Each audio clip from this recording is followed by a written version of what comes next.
कहानी कलियुग का अंत। प्राचीन समय से लेकर आज तक हिंदू धर्म के ग्रंथों में कलियुग की भविष्यवाणी की गई थी। यह वह युग है जब नैतिकता, धर्म और सत्य का पतन होगा और मनुष्य अपने स्वार्थ, लोभ और अहंकार में डूब जाएगा। एक समय था जब सत्य और धर्म की प्रतिष्ठा सबसे ऊंची मानी जाती थी, जब लोग एक दूसरे की भलाई के लिए जीते थे। परंतु धीरे धीरे कलियुग ने अपना असर दिखाना शुरू किया और जैसे जैसे युग आगे बढ़ा, मानवीय संवेदनाएं धुंधली होती चली गईं। कलियुग के इस दौर में शहरों में बड़े बड़े महल खड़े हो गए थे। ऊंची ऊंची इमारतों में लोग बसते थे, पर उनके दिल उतने ही संकुचित हो गए थे। अमीर और अमीर होते जा रहे थे और गरीबों की संख्या दिन प्रतिदिन बढ़ती जा रही थी। सड़कों पर भूखे बेघर लोग बैठे होते थे, पर किसी को उनकी ओर देखने की फुर्सत नहीं थी।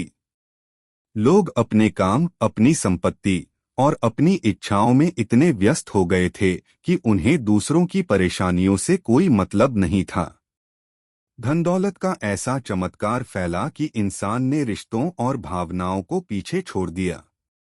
भाई भाई से लड़ रहा था, पिता पुत्र के बीच दीवार खड़ी हो गई थी और पति पत्नी एक ही छत के नीचे अजनबी की तरह रह रहे थे। लोभ और स्वार्थ ने हर रिश्ते को नष्ट कर दिया था। लोग दान पुण्य का नाम भी नहीं लेते थे और यदि करते भी थे तो केवल दिखावे के लिए।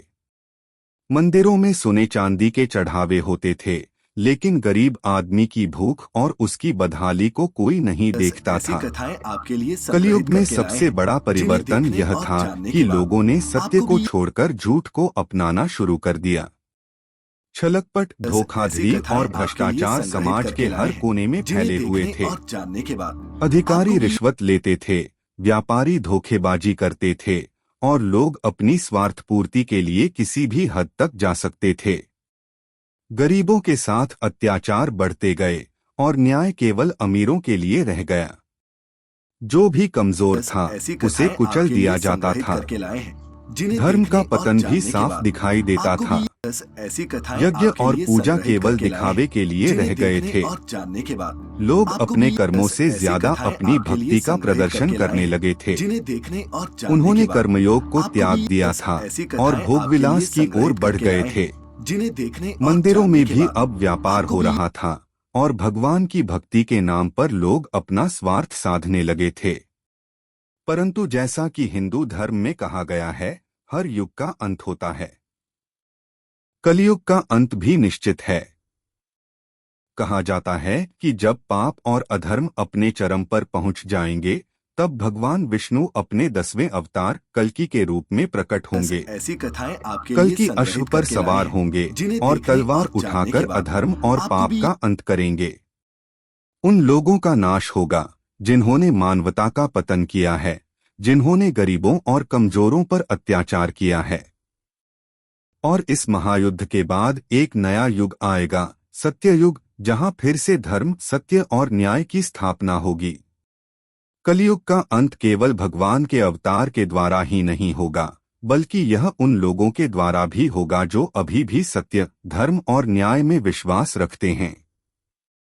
जब दुनिया का बहुमत अधर्म की राह पर चलने लगेगा, तब भी कुछ गिने चुने लोग ऐसे होंगे जो सत्य का साथ देंगे।